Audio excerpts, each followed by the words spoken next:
നമ്മളെല്ലാവരും വളരെയധികം സങ്കടത്തിലിരിക്കുന്ന ഒരു സമയമാണെന്ന് എല്ലാവർക്കും അറിയാം. ഇന്ത്യ കണ്ട ഏറ്റവും വലിയ വിമാന ദുരന്തങ്ങളിലൊന്നാണ് ഇന്നലെ സംഭവിച്ചത്. ഏകദേശം 241 ആളുകളാണ്, വിമാനത്തിലുണ്ടായിരുന്ന ആളുകൾ ആണ് മരണപ്പെട്ടത്. അതിൽ ഒരാൾ മാത്രമാണ് രക്ഷപ്പെട്ടത്. അതുകൂടാതെ ഈ വിമാനം നിലം പതിച്ച ഒരു കെട്ടിടത്തിൻ്റെ അകത്ത് നിരവധി ആൾക്കാർ മരണപ്പെട്ടിട്ടുണ്ട്. എന്നാലും അതിൻ്റെ ഡീറ്റെയിൽസൊക്കെ എടുത്തു വരുന്നേ ഉള്ളൂ. പ്രാരംഭമായിട്ട് പലതരത്തിലുള്ള അഭ്യൂഹങ്ങളാണ് വിമാനം തകർന്നതിനെ പറ്റി പറയുന്നത്.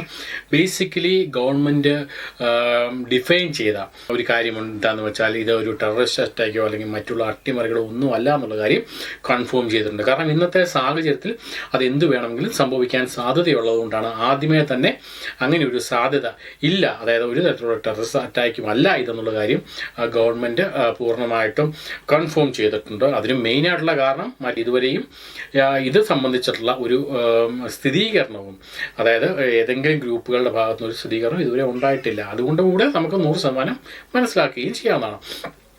അപ്പോൾ ഇനി സാധാരണ രീതിയിൽ പിന്നെ എന്താണ് സത്യം പറഞ്ഞാൽ ഈ ഒരു ഫ്ലൈറ്റിന് സംഭവിച്ചത് എന്നത് വളരെ ദുരൂഹമായി തന്നെ നിൽക്കുന്നു എന്ന് വേണമെങ്കിൽ പറയാം. എന്നാൽ ഇപ്പോഴത്തെ സാഹചര്യത്തിൽ ബ്ലാക്ക് ബോക്സ് കിട്ടിയിട്ടുണ്ട്. അതിൻ്റെ കൂടുതൽ പരിശോധനയ്ക്ക് ശേഷം കൂടുതൽ ഡീറ്റെയിൽസ് അറിയാൻ കഴിയുമെന്നാണ് നമുക്ക് മനസ്സിലാക്കാൻ സാധിക്കുന്നത്. ബേസിക്കലി ഇപ്പോഴത്തെ ഈ ഒരു ഫ്ലൈറ്റിന് സംഭവിച്ചത് എന്ന് വെച്ചാൽ എല്ലാവർക്കും അറിയാവുന്ന പോലെ തന്നെ ഏകദേശം 5 മിനിറ്റ് ഫ്ലൈയിങ് ടൈം എടുത്തുള്ളൂ. ഏകദേശം 640 അല്ലെങ്കിൽ 660 അടിയോളം എത്തിയപ്പോഴാണ് ഈ ഫ്ലൈറ്റ് നിയന്ത്രണം വിട്ടുപോയത്. അതിന് പല കാരണങ്ങൾ പറയുന്നുണ്ട്. അതിൽ വിദഗ്ധർ പറയുന്ന 3 കാര്യങ്ങളാണ് ബേസിക്കലി ഉള്ളത്. ഒന്നാമത്തെ കാര്യം എന്താണെന്ന് വെച്ചാൽ, ഫ്ലൈയിങ്ങിന് എടുത്ത സമയം തൊട്ട് മുകളിലേക്ക് ഉയർന്ന ആ ഒരു സമയം വരെയും ഏകദേശം ഒരു 200 അടി 250 അടിക്ക് മുകളിൽ എത്തിക്കഴിഞ്ഞാൽ സ്വാഭാവികമായിട്ടും ഈ ടയർ, നമുക്കറിയാലോ, ഫ്ലൈ ചെയ്ത് കഴിഞ്ഞാൽ അതിൻ്റെ ടയർ ഉടനെ തന്നെ അകത്തേക്ക് വലിയും.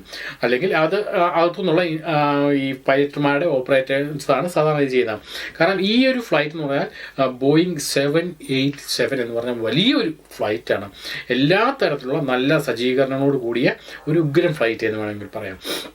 അപ്പോൾ അതിൻ്റെ ഏതെങ്കിലും തരത്തിലുള്ള ഇലക്ട്രോണിക്സ് സംബന്ധമായിട്ടുള്ള പാർട്സുകളുടെ പ്രശ്നങ്ങളോ ഒക്കെ ആവാം എന്നും ഉള്ള സംസാരങ്ങൾ വരുന്നുണ്ട്.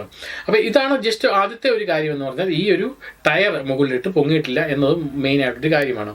ഇനി രണ്ടാമത്തെ കാര്യം എല്ലാവരും പറയുന്ന ഒരു കാര്യം, ഈ ഫ്ലൈറ്റ് പൊങ്ങുമ്പോഴും അതോടൊപ്പം തന്നെ ലാൻഡ് ചെയ്യുമ്പോഴും ഈ നമുക്ക് കാണുന്ന ഈ ചിറകിൻ്റെ ഒരു ഫ്ലിപ്പ് ഉണ്ടെങ്കിൽ അതിന് എക്സ്ട്രാ ഒരു ചിറക് പോലെ ഒരു സാധനമാണ്, ഒരു ഫ്ലിപ്പ്, ഒരു പീസായിട്ട് നമുക്ക് തോന്നുന്ന സാധനം. എസ്പെഷ്യലി നമ്മൾ ഈ സാധനം ലാൻഡ് ചെയ്യുമ്പോൾ, ഫ്ലൈറ്റിൽ യാത്ര